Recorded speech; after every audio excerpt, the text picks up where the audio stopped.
Hello, good morning and good afternoon. Thank you for having us here, and I would like to share my screen.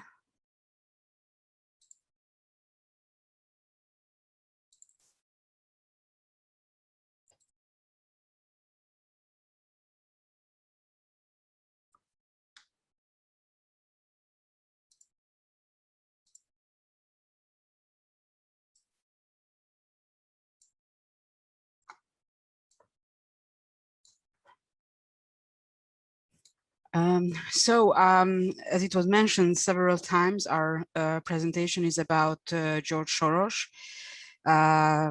Sorry for pronouncing it as Soros, but it's more familiar to me. I would like to present our paper, which was co-authored by my PhD student, Árpád Knap, who is also present here today. First of all, I would like to talk a little bit about our research aims. So our aim was to analyze conspiracy theories linked to George Soros using an unstructured textual corpus, which means that we are using articles and comments downloaded from the internet. And this is a vast amount of textual corpus. And this is unstructured in a sense that is normal writing. So it's not coded or structured in any way. And our aim was also to identify overt and coded anti-Semitism, which I think it's especially important nowadays when many of, especially politicians or in the mainstream, anti-Semitism is presented in a coded form and not in an open form. We also wanted to compare the US and Hungary, and what I think it was very important that we wanted to compare two layers of communication, as we hypothesized that these two layers of communication differ from each other. One layer was the articles from edited media, and the other one was comments to the articles in these media, which represented the lay public. And we not just wanted to analyze these two layers separately, but we wanted to also analyze the interrelations between them. And we wanted to identify articles or topics or article topics that trigger anti-Semitism in comments. So first of all, just a few words about George Soros, or Soros György, as in his name is in Hungarian. And we all know these facts. I just want to bring together some of the basic information. So he was one of the central figures of conspiracy theories in general, and also anti-Semitic ones in particular. But I agree with the comment of Stephen that just by criticizing George Soros is not anti-Semitism, and I think it's very important to keep this in mind. So the whole conspiracies dates back to the 90s. In Hungary, it was started by István Csurka, who was a chairman of MIEP, who was the first far-right Nazi party in Hungary. In 1994, he published an article titled "Soros has no place here," and he later and also before that published several others. In the US, it is said that it started with Lyndon LaRouche. He also published two articles, George Soros, the Queen's drug pusher, and George Soros, a golem made in Britain. But a new era started in the conspiracy theories about Soros after 2000, and especially in Hungary in 2010. So after the 2010 landslide victory of Orban, when they got 2/3 of the seats, more than 2/3 of the seats in the Hungarian parliament, it was a problem for Arthur Finkelstein, who also helped Orban before, that who can be the enemy, the new enemy. The socialists were defeated, all the political opponents were defeated, Jobbik was defeated, so they needed a new enemy. And Finkelstein invented Soros, or reinvented Soros as the perfect boogeyman. There is a very good article in BuzzFeed, which talks about in detail how this whole thing was made up. And since 2015, there is a state-sponsored campaign against Soros on all grounds. And as you most probably saw it, there were posters in the streets and in all other ways. There is really a state-sponsored smear campaign against George Soros.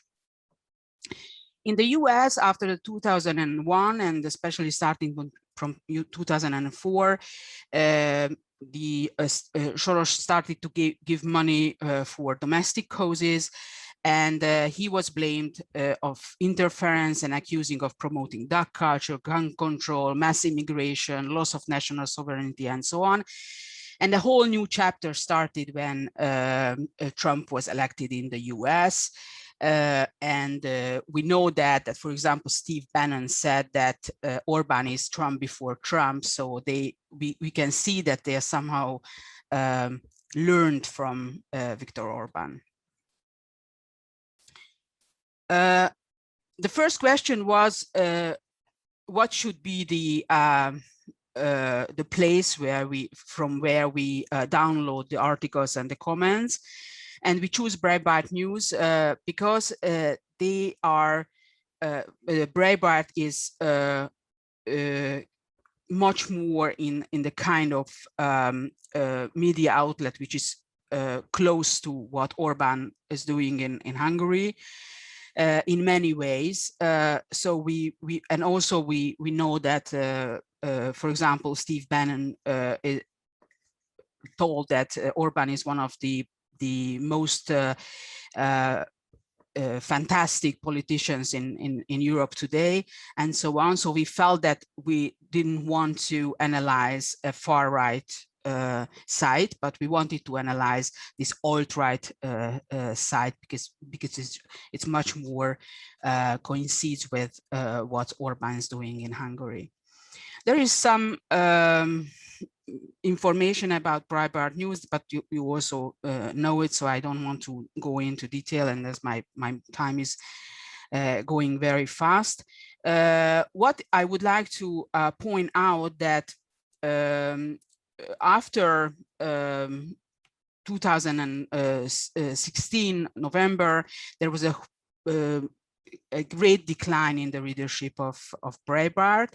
It was mostly caused by the loss of advertisers due to boycotts, and it was said by the Washington Post that Breitbart lost nearly 75% of its readership by 2019. However, there was an introductory document published in 2020 in Breitbart, which said that the site has 25 million unique monthly viewers, and it is among the top 3 news sites in the US. All in all, we think that this is an important site for the alt-right. So first, I would like to talk very shortly about our corpus. We downloaded our corpus or scraped the internet with the help of the Sentinel social listening platform, and we used a single search phrase, Soros, and the website was the Breitbart News, as I already told you.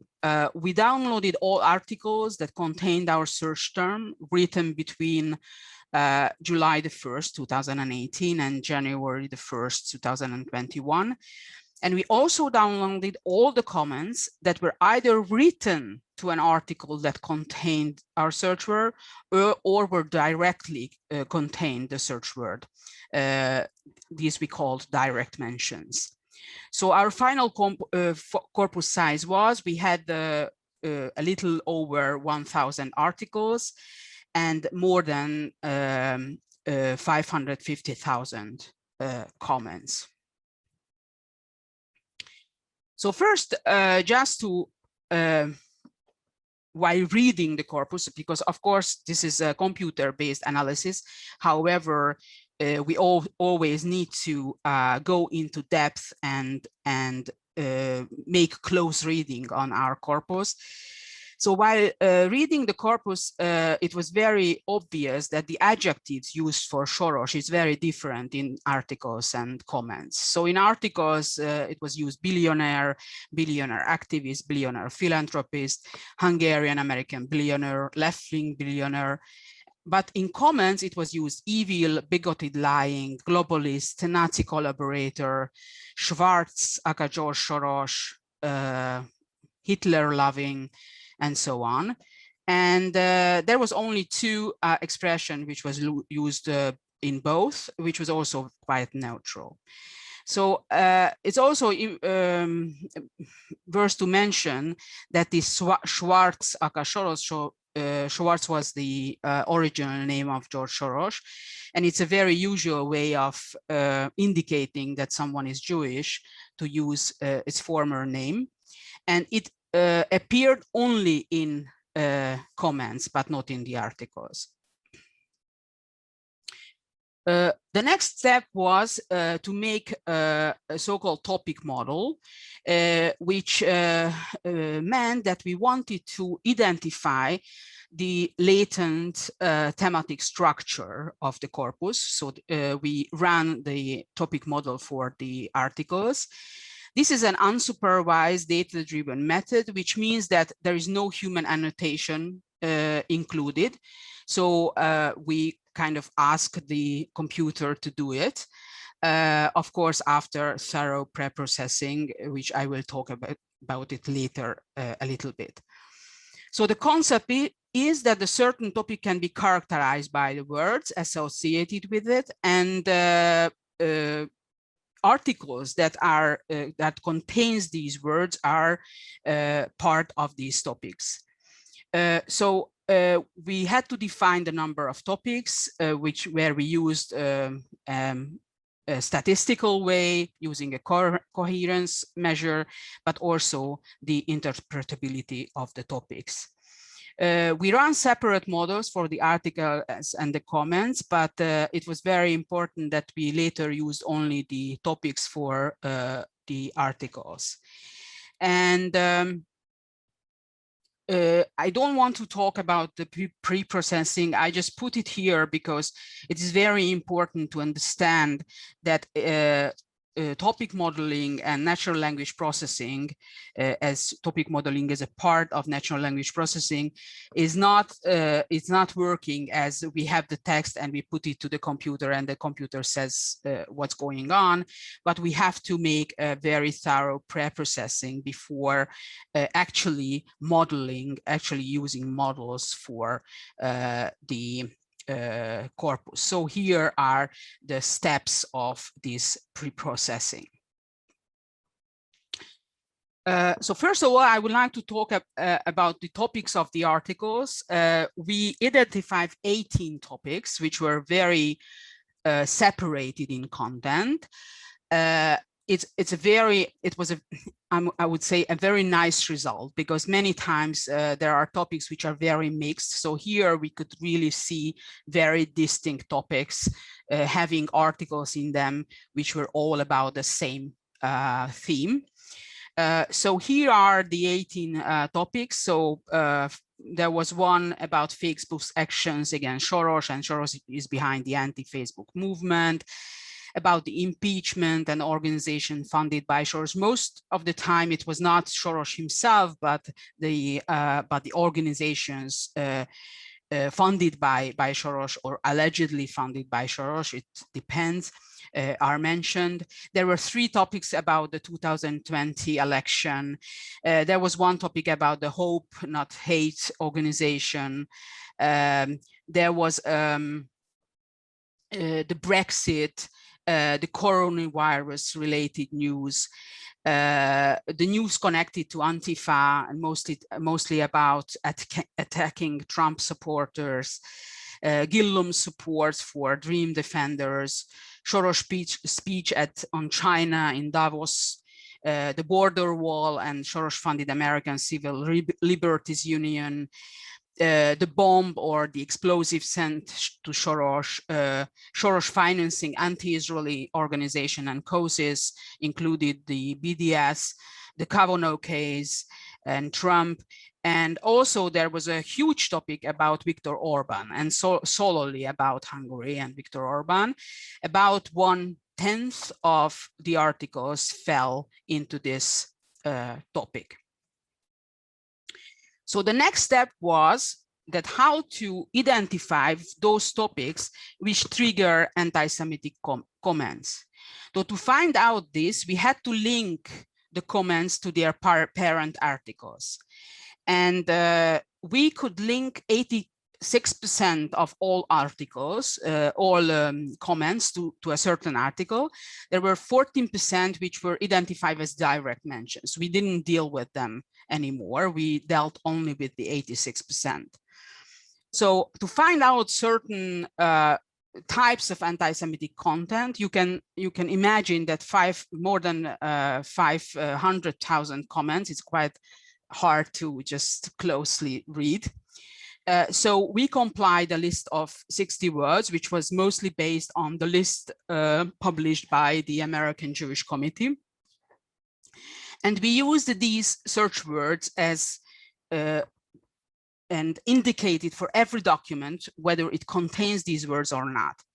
So this allowed us to identify those topics in which most anti-Semitic comments are connected, and also identify those articles which has this characteristic. So here you can see the search words and phrases we used. And the most useful ones to identify anti-Semitic content I always use the not writing with capital letter, because all the things in natural language processing is done without capital, so it's not case sensitive. So Cabal, Judas, Shatan, Rothschild. And also there were some which depended on the context, so communist, replacement, greed, globalist, and Zion.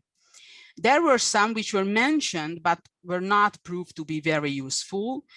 Conspiracy theory, control, Illuminati, New World Order, QAnon, there is a typo, sorry, coward, creature, echo, slavery, scapegoat, silencing, and so on. And there were some which were not at all mentioned. And we are now talking about the comments. So, for example, blood libel, dual loyalty, goyim, gazar, kaik, kosher tax, white genocide, worst state, and also none of the expressions and words connected to the Holocaust or Holocaust denying was absent. So what were the topics which triggered the most anti-Semitic comments? There were 4 which really was very important in this sense.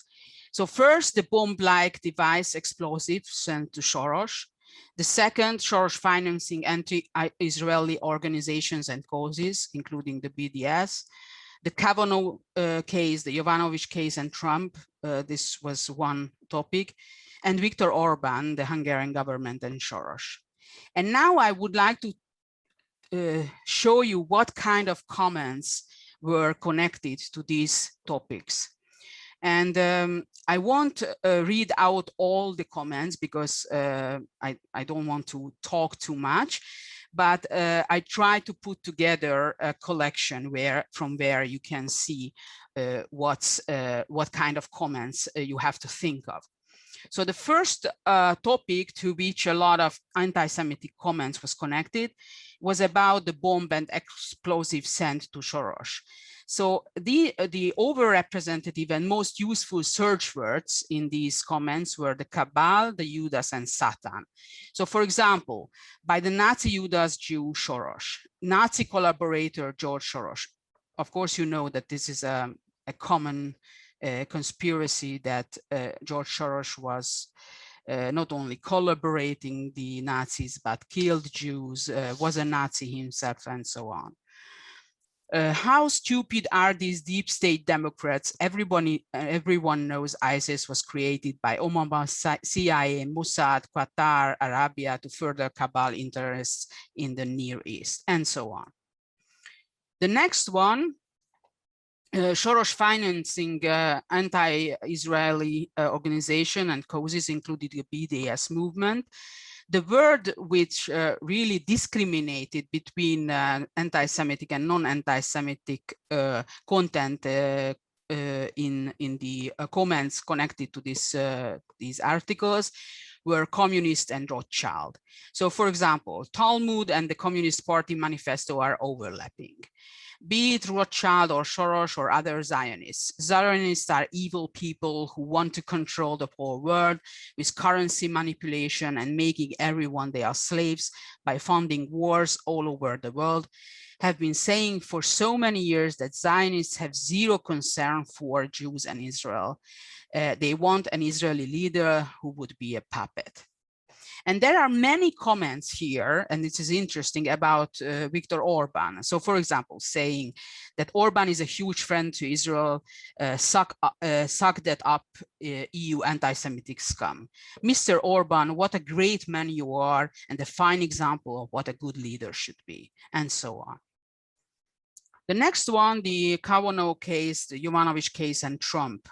So the search words which were overrepresented here and were very useful to find the anti-Semitic comments is Satan and Rothschild. So, for example, no more Clintons, no more Bush, no more BU, no more SA influence, no more Soros undermining, no more Rothschild control. Georgie Schwartz, a turncoat to his own people, the Jews, it's coded, why hasn't been declared a Nazi collaborator, and so on. And the last one, which is very important was for us, is that the topic about Viktor Orban and the Hungarian government and all what they've done against Soros. And there were the usual words which appeared before as well. But what was very important here, that there were some words which really depended on the context. And here they are meant anti-Semitism. For example, globalist, greed, replacement. So, for example, Soros, Rothschild, and the usual big bankster cabal that's funding EU, UN engineered white genocide all over the Western world. Soros is the head of the global criminal octopus with its greedy and destructive tentacles everywhere. The plan is for population replacement and white genocide. The storm is coming, and it is even bigger than George Soros and the cabal. They should be scared. So here we found the most overtly anti-Semitic comments connected to a topic. So it was very important because we could see that how the things which are happening here in Hungary give a way to people to express without saying it out loud what they really mean. So it is just agreeing with Orban means that they can express very harsh anti-Semitic content. So the conclusion. So here in our online world, the analysis of online communication, and not only social media, because many research is concentrating only on social media. So I think not only social media has utmost importance. So we need to develop ways to analyze textual corpus and to be able to identify not only the open, but the subtle forms of anti-Semitism, which is also very important because in our times, many of these media sites are not openly anti-Semitic, but they are also have this, they are characterized by subtle forms of anti-Semitism or hidden forms of anti-Semitism.